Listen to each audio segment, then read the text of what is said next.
This is Preston Bowers, and this is my ET-350 midterm 1 permanent magnet DC motor.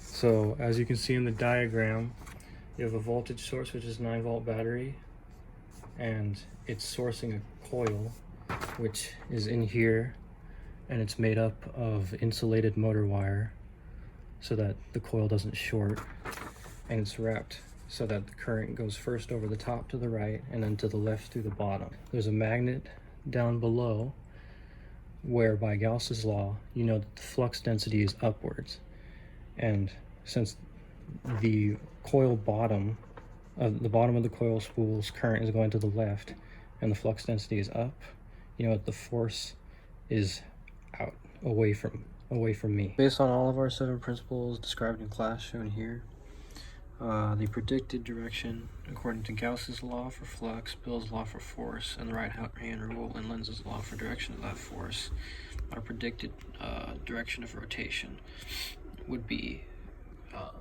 top end towards me. If I start this up and give it a push, and then I give it the voltage source and the current, it'll sustain itself. So.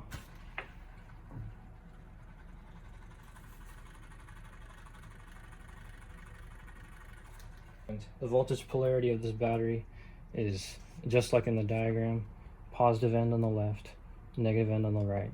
So the current will go in over top, wrap around a couple times, and then back up to the negative end of the battery.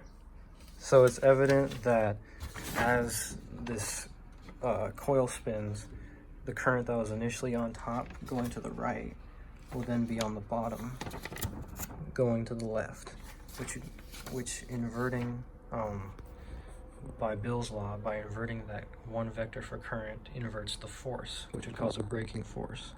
So to do that, to stop that braking force, we have a poor man's commutator in the form of just a half-shaven insulation, so that when this coil is flipped, it is blocked. The current is blocked. Finally, the construction is obvious, but it's just simple cardboard. Thank you. This is a diagram clearly showing the commutator laws that I just described, and how if you flip the coil, the current goes the other way, and inverting that vector inverts the force vector, and it would just break. So you need to stop it, the current,